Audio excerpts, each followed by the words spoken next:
আজ বানাবো মটর পনির। চলুন দেখে নিই কিভাবে বানাতে হয়। দারুণ টেস্টি হয়।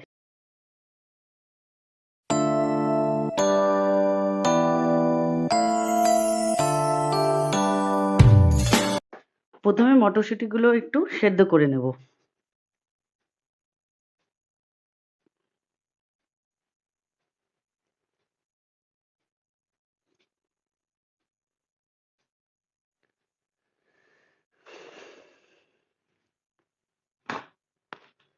তারপরে পনিরটাকে কিউব করে কেটে নেব। এবার পনিরগুলোকে নুন দিয়ে ভেজে নেব।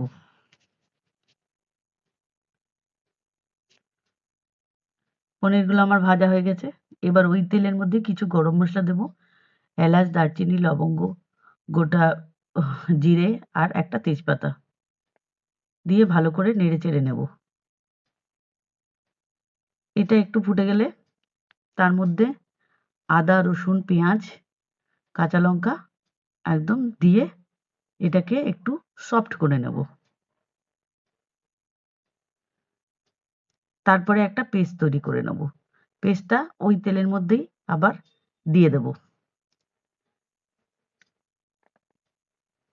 এক্ষেত্রে আর আমার গরম মশলা লাগবে না। এবার পেস্টটাকে ভালো করে কষিয়ে নেব।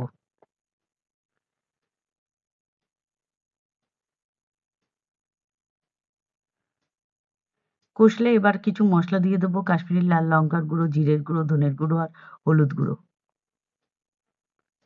এটাকেও আমি ভালো করে মেখে কষিয়ে নেব।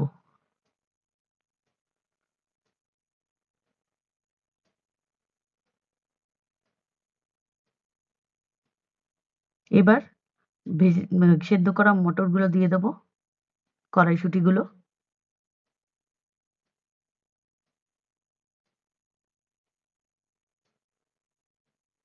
দিয়ে ভালো করে কষিয়ে নেওয়ার পরে আমি দিয়ে দেবো ভেজে রাখা পনিরগুলো।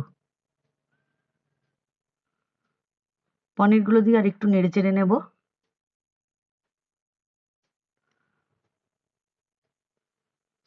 এবার কষে গেলে নামানোর আগে কসুরি মেথি দিয়ে নেব। ব্যাস, তাহলে রেডি আমার মটর পনির।